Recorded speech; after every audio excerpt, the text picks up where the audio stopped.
Good morning and welcome to our SST session. Children, today we will be starting our second term syllabus. So, let us start our second term syllabus with history session, that is lesson number 6, new questions and ideas. Children, in the last session we have learned more about Janapadas. We have seen Mahajanapadas, the way the kings they collected the taxes from the people. Again we have seen what do you mean by Gana and Sangha. Okay, Gana means members, Gana means groups of people, and Sangha means an institution or an organization. Again we have seen it is different form of government, okay, like a republic government. And now in this lesson we are going to learn more about the social reformers like Lord Buddha, again Mahavira, their teachings, what they have taught to the people, okay, their teachings we are going to see. Again we are going to see more about Upanishads, what do you mean by Upanishads. Then we are going to learn about the Jainism, okay, Jainism, then what do you mean by monasteries, and many more things we are going to see in this lesson, okay. So let us start our lesson number 6, new questions and ideas. So children, here in the starting we are going to see the story of Buddha, okay. I am going to tell you a story of Buddha. So last lesson we have seen about the Vedic period, right. During the end of Vedic period many changes took place, okay, in the society due to casteism and other social evils. In the last lesson we have seen how the Brahmanas, okay, they have divided the society in 4 groups, okay. So due to that casteism or due to that division, many changes took place in the society and many people were against this. Even the Kshatriyas, even the rulers, they were not satisfied with these rules.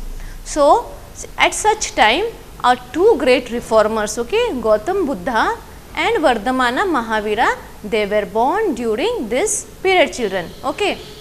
So during the end of Vedic period our 2 great reformers like Gautama Buddha and Vardhamana Mahavira, they were born during this period.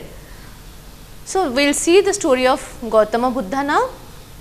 Siddhartha. Who is Siddhartha, children? Do you know who is Siddhartha? Whose name was Siddhartha? Yes, or Lord Gautama Buddha, okay. So Siddhartha, also known as Gautama, he was the founder of Buddhism, who was born about 2500 years ago. So Gautama Buddha's name was Siddhartha, okay. So he was the founder of Buddhism and he was born about 2500 years ago.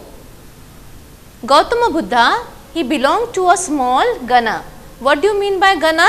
Gana means a group that has many members. So Buddha belonged to a small group of people that has many members, and that Gana was known as Sakya Gana, and Buddha was a Kshatriya, okay children.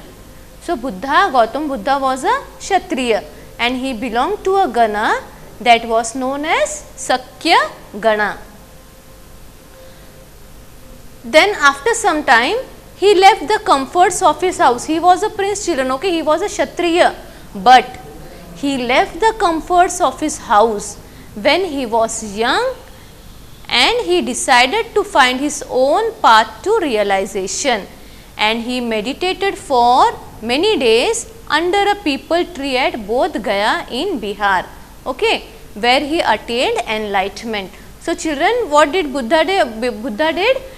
At a very young age he left his house, he left all the comforts of his house and he went to a forest to find out the path of realization, means to find the truth, actually what is life, what is soul, how does the life begins, where it gets end. So to get the knowledge of all this, he meditated for many days in Bihar under a tree at Bodh Gaya. And which tree he meditated? He meditated under a peepal tree in Bihar at Bodh Gaya. And there, after many years of meditation, he attained enlightenment. So enlightenment means what? Enlightenment means spiritual knowledge. Okay, spiritual knowledge means knowing more about our one's soul. So he attained enlightenment. There he got the knowledge of his soul, or he got the knowledge of the spiritual knowledge he gained, and from that time onwards he was known as Buddha or a wise man. Okay, understood now children? So Buddha, he belonged to a small gana or small group of people which was known as Sakya Gana, and he was a Kshatriya. Afterwards, at his young age, he left his house, he left all the comforts of his life, and he went to forest for meditation, and in Bihar at Bodh Gaya, under people tree he meditated, and he attained the enlightenment, and after that he came to known as Buddha or a wise one. And then afterwards he went to Sarnath, okay, where he taught for the first time. Then he started teaching the people. Then first time he went to Sarnath to teach for the first time. He spent the rest of his life traveling on foot, teaching people till he passed away at Kusinara. Means the whole life he spent for teaching the people, and he spent rest, and he was traveling on foot children, okay, and at last he passed away at Kusinara. Now here we are going to see the teachings of Buddha, okay. What were the teachings of Buddha? So first one, Buddha, he taught that life is full of suffering and unhappiness because of cravings and desire, which can be removed by following moderation in everything. So what Buddha has taught, that our life is full of suffering and full of unhappiness. Why? Because we are not satisfied with what we have, right? If we have something today, we want more of it. So this is the suffering which almost all people have. We are never satisfied with what we have. So, and because of this, what happens? There is unhappiness, and this unhappiness or the sufferings can be removed by following the moderation in everything. Means it can be removed only if we are moderate, if we maintain balance in everything. Again, he taught people to be kind and respect the lives of others, including animals. So he also taught the people to be kind to everyone and to respect everyone, even the lives of animals also. We should be kind to animals also. He believed that the result of our action, called karma, whether good or bad, affects us both in this life and the next. Means what he wants to teach the people, that whatever karma we do or whatever work we do, okay, so the result of this, it affects us in this life, and if suppose in this life it is not able to affect, then even it will continue to the next life also. So what he says, we should do the good things, we should do the good things for others. So he believed that the result, whatever actions we do, okay, whether it is good or bad, it will affect us in this life and also in the next life. He encouraged people to think rather to accept what he said. Also he encouraged people, he used to tell the people first to think whatever he is teaching, whatever he is teaching, first he told the people, he encouraged the people to think about it rather to accept just as it is. Again, he taught in the language of the ordinary people, that is Prakrit, so that all could understand. Means the language in which he used to teach the people, it was in Prakrit language which could be understood by everyone. So children, now here I will show you a video of Gautama Buddha, okay. Siddharth Shakya कुल के प्रधान के पुत्र थे। उनका जन्म अत्यधिक विलासिता और धन संपदा के वातावरण में हुआ था। एक दिन जब वह अपने राज्य का दौरा कर रहे थे, तो उन्होंने एक वृद्ध व्यक्ति, एक रुग्ण व्यक्ति एक जर्जर शव।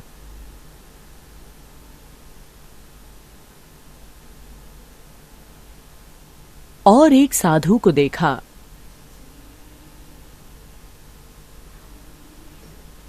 मानव शरीर के क्षय और विनाश को अपरिहार्य पाकर सिद्धार्थ ने सत्य की खोज में उनके महल का त्याग कर दिया।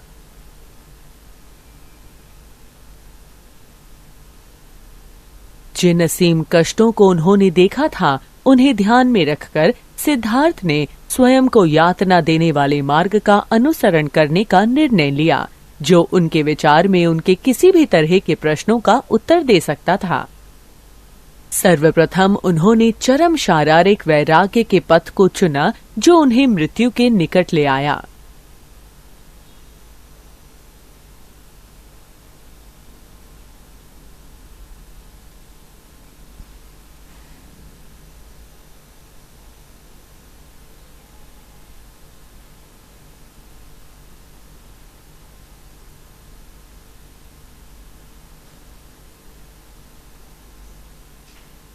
यह महसूस करके चरम वैराग्य सत्य की खोज में उनके लिए सहायक सिद्ध नहीं हो सका था। उन्होंने ध्यान का मार्ग अपना लिया और अंततः उन्होंने ज्ञान कैवल्य प्राप्त हुआ। तदोपरांत वह बुद्ध अथवा प्रबुद्ध कहलाने लगे। बुद्ध ने अपने कई अनुयायियों को अपना ज्ञान प्रदान किया। उन्होंने अपना शेष जीवन धम्म के शिक्षण अथवा सम्यक जीवन के सर्वमार्ग हेतु समर्पित कर दिया। इन शिक्षाओं को बाद में त्रिपीटक के अंग सुक्त पीटक नाम एक ग्रंथ में संकलित कर दिया गया। बौद्ध दर्शन निरंतर परिवर्तित होते संसार की चर्चा करता है, जो अनिका के रूप में जाना जाता है।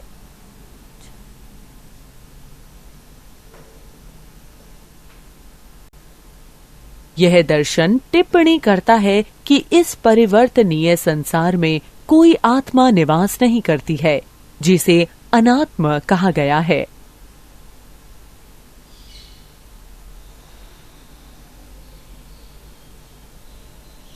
दुख अथवा पीड़ा को भी इसका लक्षण बताया गया है, जो मानव अस्तित्व का एक अनिवार्य हिस्सा है।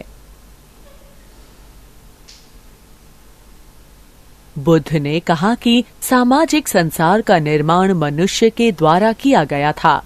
एक व्यक्ति स्वयं को भिन्न भिन्न साधन और नैतिक प्रथाओं के माध्यम से बंधन मुक्त कर सकता है। मुक्ति प्राप्त करने का सर्वोत्कृष्ट मार्ग मध्यम मार्ग का अनुसरण करना एवं तमाम अतिवादिता से स्वयं को बचाना था। प्रत्येक व्यक्ति हेतु निर्दिष्ट अष्टांगिक मार्ग में सम्मिलित हैं। सम्यक विश्वास, सम्यक आकांक्षा, सम्यक वाणी, सम्यक चरित्र, सम्यक आजीव, सम्यक कर्मांत, सम्यक ज्ञान, सम्यक दर्शन। बुद्ध ने एक संघ स्थापित किया, जिसमें उनके सभी शिष्य सम्मिलित थे। ये शिष्य भिक्षु कहलाते थे, क्योंकि वे भिक्षा द्वारा अपना जीवन निर्वाह करते थे। प्रारंभ में मात्र पुरुषों को इस संघ में प्रवेश की अनुमति थी। बाद में महिलाओं को भी इसमें प्रवेश की अनुमति प्राप्त हो गई थी। बुद्ध की पालक माता महाप्रजापति गौतमी भिक्षुणी के रूप में नियुक्त प्रथम महिला थीं। जाति या धर्म के आधार पर संघ में कोई सामाजिक भेदभाव नहीं था। इसके अलावा सभी निर्णय मतों के माध्यम से निकाली गई आम सहमति के द्वारा लिए जाते थे। बुद्ध ने इस प्रकार न केवल मनुष्य द्वारा अध्यात्म और धर्म का अनुसरण करने के तरीके में बदलाव किया, बल्कि सामाजिक स्तर पर भी कई बदलाव किए। ये शिक्षाएं वर्तमान विश्व में आज भी लोगों को प्रेरित कर रही हैं।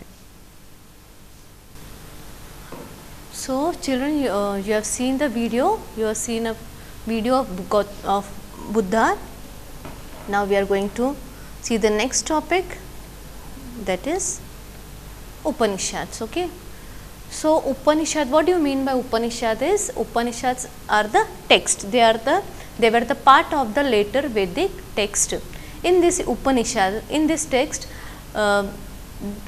the ideas of many great thinkers were recorded. Okay, apart from Buddha, apart from Mahavira, there were many other thinkers, thinkers whose ideas were recorded in this book called as Upanishads. It is a part of later Vedic text. Many of the thinkers, they wanted to know about life after death. So, and why sacrifices should be performed and so on. So, even at that time, many thinkers were there who wanted to know more about life. They wanted to know what happens, or they wanted to know what happens after death. Is there any other life, and what happens when one is dead. So, all these things many people wanted to know. They also wanted to know why sacrifices should be performed and so on. There were many questions which were recorded in this Upanishads. The text contained conversation between the teachers and the students. The ideas were presented through simple dialogues. The thinkers were especially Brahmins and Rajas. Okay. So, children, in this book, okay, in this Upanishad, mostly the text contains the conversation between teachers and the students, and they were in the form of dialogues, and these were mainly done by Brahmins and Rajas, but there were exceptions like Gargi. She was a woman thinker, okay, women thinker who was famous for her learning and participating in debates. And one more exception was there, that is Sartyakama Jabala. Okay, he was the son of slave woman Jabali, who had a desire to learn about reality. Means all these people, they wanted to know more about reality, they wanted to learn more about the life, more about death. So, these ideas were recorded in this book called as Upanishads. Many of the ideas of Upanishads were later developed by the famous thinker Shankaracharya. So, you must be you must be familiar with this word, okay, Shankaracharya. So, many of the ideas of the Upanishads were developed by the famous thinker Shankaracharya.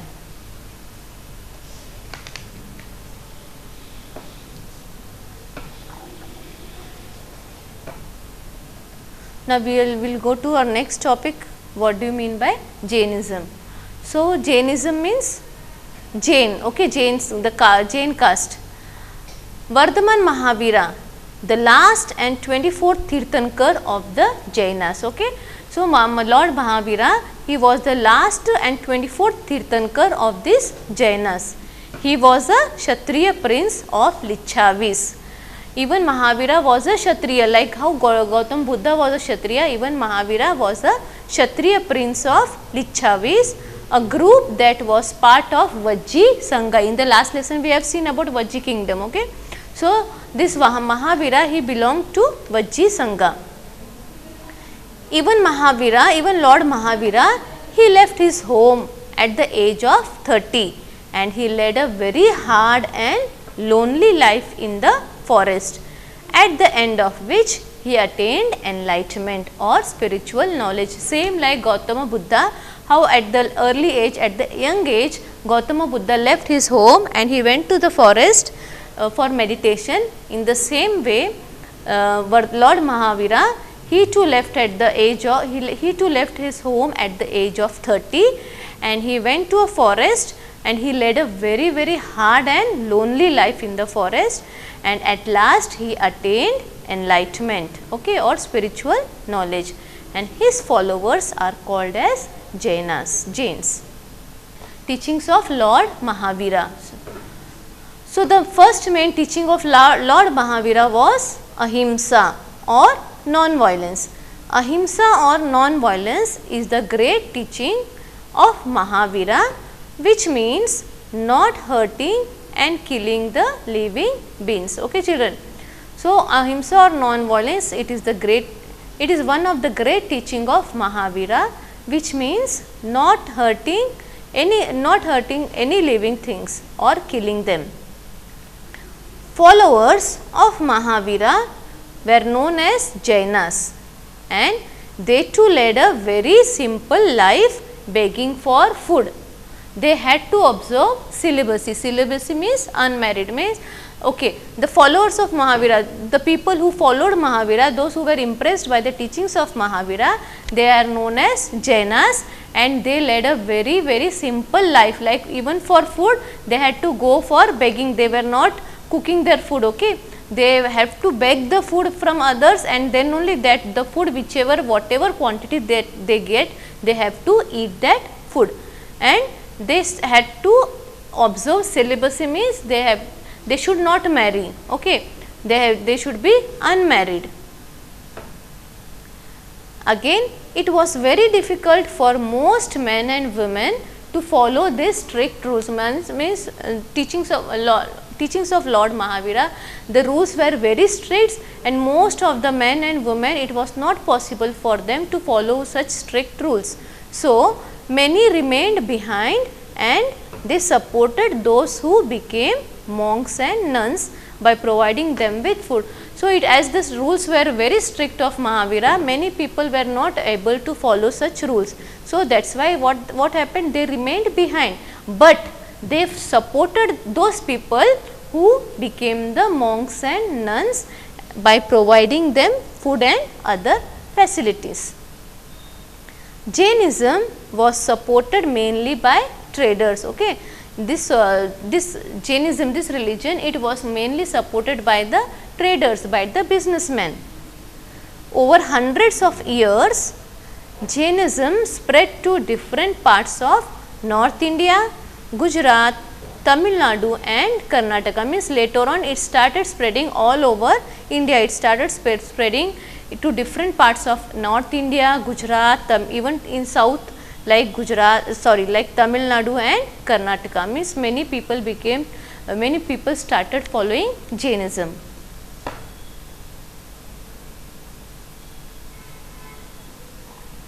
Now we will see the Sangha. What do you mean by Sangha? Sangha means an institution or an organization. So both Lord Mahavira and Buddha, they arranged to stay in the Sangha for the people who left their homes, means the followers of Buddha and Sangha, okay. For these people, Lord Buddha and Mahavira, they made facilities, started arranging to for staying of these people who left their homes and came in and followed Mahavira and Buddha wherever they go. So the rules made for Buddhist Sangha were written down in the book called Vinaya Pitaka, means whatever rules were made for this Buddhist Sangha, they were written in the book Vinaya Pitaka. Men, women who joined the Sangha, they led a simple life. Those who wants to join this Sangha, they had to live a very simple life. Most of the time they have to meditate. So they meditated for most of the time, and they went to beg for food, and so they were known as bhikkhus or bhikkhunis, okay children. So the people who have joined this Sangha, they have to live a very simple life, and they have to go for begging the food, and the persons who were in this Sangha were called as bhikkhus, okay. The men's, they were called as bhikkhus, and the women's were called as bhikkhunis. The Sangha, it included Brahmins, Kshatriyas, merchants, laborers, barbers, courtesans and slaves, means there was no restriction, anyone can join this Sangha. So it included even Kshatriyas, it included even Brahmins, then slaves were also there, again laborers, barbers, merchants, all the people could join this Sangha. Now we will see children monasteries, okay. What do you mean by monasteries? So monasteries means buildings occupied by a community of monks and nuns. They were the buildings, okay, which was occupied by these nuns and monks, those who lived in the forest. as Jaina and Buddhist monks went from place to place teaching the people, but during rainy season they had to stay at one place. These people, okay, these monks and nuns, they never used to stay at one place. They had to travel, they used to travel on foot from one place to another for teaching the people. But it was very difficult for them during the rainy season, because rainy season where they will stay, they were not having any houses. For this purpose, the many buildings were built for them to stay during the rainy seasons. So they needed a permanent shelters. So monasteries were built, which were known as viharas. So these monasteries were called as viharas. Vihar. The land on which viharas were built was donated by a rich merchant or landowner or a king. Means mostly the rich persons or the kings, they used to donate this land for these monks and nuns. The local people came with gifts, food and clothing and medicines for the monks and nuns, and wherever these monks and nuns used to stay, the people around them, the local people, they used to give them, provide them food, they used to provide them clothes, they used to provide them with medicines. Okay. So this is what monasteries means. Now the last topic of this lesson is the system of ashrams. Okay. Ashram, it is not a place, it is like in a forest where the students used to come and learn. No, the word ashrama is here, it is referred for the stages of life. Okay, here it is little different. Here the word ashrama is referred for stages of life, children. Okay. So our life, here there were 4 ashramas or 4 stages of life were recognized. Okay. First one brahmacharya, second grihastha, third vanaprastha and fourth sannyasis. So now I will tell you what do you mean by brahmacharya. Brahmacharya means at that time also many Brahmins, Kshatriyas and Vaishyas, Vaishya men were expected to study Vedas during early years of their life, and they led a simple life. Means here what happens, many Kshatriyas or Brahmins or Vaishya men, they were expected to study the Vedas at a very young age. Okay, when they were children, when they are small, at that time only they have to leave their house and they have to go to some priest or sage and they have to read the Vedas. Okay, they have to spend their life like brahmacharya. This is what called as brahmacharya. It is at a very early year of their life. Then second one is grihastha. So here when they are just grown up little, okay, that time they had to be married. Okay, they have to marry and they have to live as a householder. Means first one, when they are child, that time they have to go to forest or they have to study the Vedas and they have to live like brahmacharis. Then afterwards when they grow up, they have to come back to their house, they have to get married and they live as a householder, looking after their household works and everything. And then third one again, it is vanaprastha. Vanaprastha means then after this, after getting married and after grihastha, then they have to go to live in the forest and meditate. Means at this age they have to leave their house and they have to go to forest and there they have to meditate. Okay. And last one is sannyasis. Sannyasis means they had to give up everything. Means once they have gone to the forest, they have meditated, afterwards they have to give up everything. Everything means they have to give up their house, their family, everything, and they have to become sannyasis. So these are the 4 stages which we have read today, that is brahmacharya, grihastha, vanaprastha and sannyasis. So children, hope you have understood this lesson. Now in the next session, we will be reading the book and I will show you again one more video of Lord Vardhaman Mahavira. So till then I will meet you again. Till then, goodbye and thank you.